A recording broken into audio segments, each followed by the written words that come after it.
developers, have you looked to see if there is sufficient enough interest to have a theater? And so to your earlier point about why can't we do it in unit format or the Genesee, the Genesee I know was tens of millions of dollars that were put into it, and to the consultant's point, there's a difficulty in receiving a profit on that. And that's part of what got us to this point, was the original intent was to create this live and combined performing arts center.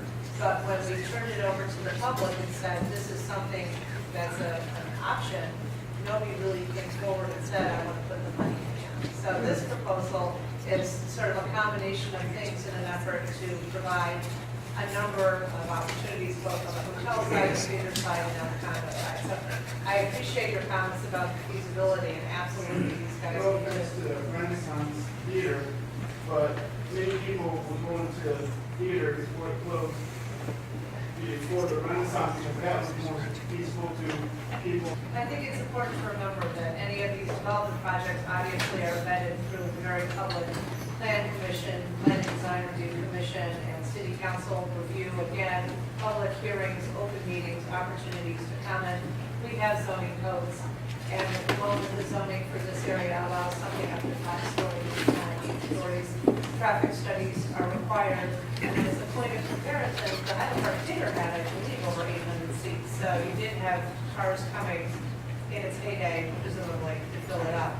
Not most recently, obviously, but all of this would clearly need to be taken under consideration when something is chosen. And so I want people to know that it's not simply, here we are, through this process, this is what happens. So, okay. Any further questions from the public for this project? Okay. Thank you very much, gentlemen. We'll move on to Maureen site. To be considered are the demolition of the building and the sprinkling of grass seed, for lack of a better phrase. And so I asked the city manager to figure out what the cost is of taking out the building. And I don't know if it was parking or if it was a park, but what that cost would be, because that's another option that people have brought up.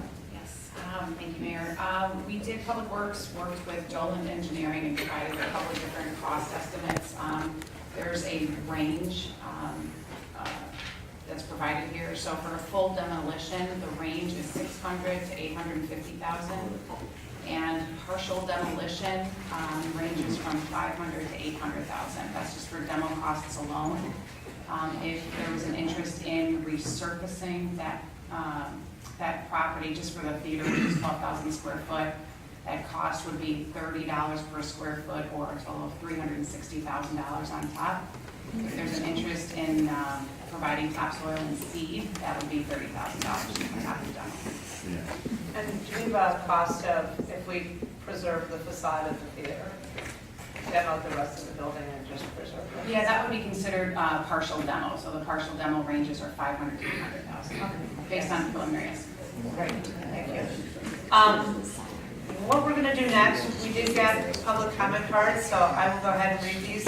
If I could ask each of the proposers to just send one representative up here, and that way then you'll be right here, and if there's a question to all of you, it can be asked. You can flip a coin to figure out who that is, but we're going to get started. So, and the first question actually is specific to Baker. So Baker, if you could have a rep stand up. And the question is, you mentioned you're seeking modest relief. Can you be more specific about what it is and why you're asking for it? Yes. And then I think, I can't tell if this is for Baker or Baker, Geraci, and Morningside, but the question was, how quickly do you anticipate selling? I think it's somebody wants to buy one of your comments. So, how quickly will you be ready to go? As quickly as they buy. We would echo that. We think that the whole process is probably a 3-year process from start to finish, and we'll start we would start March. Question is for all of the housing-related developments, and one already answered, but it was, do your proposals provide for the affordable housing requirement? And I know Morningside answered this question. Just to build on Steve's answer before in terms of timing, we will need to have 50% pre-sales to finance. Okay, thank you. So let me thank again everybody who came tonight with your proposal. The time that's gone into preparing all this has been significant. I know some of us have been having conversations for over a year, and I just appreciate your continued interest in our great city and in this parcel in particular. And Mr. Fay, your comments are certainly taken into well regard as well in terms of making sure that whatever we move forward with is appropriate for the neighborhood, for the community at large. This is an important area, and it's one that we want to, we've obviously, taken our time in trying to find the right project.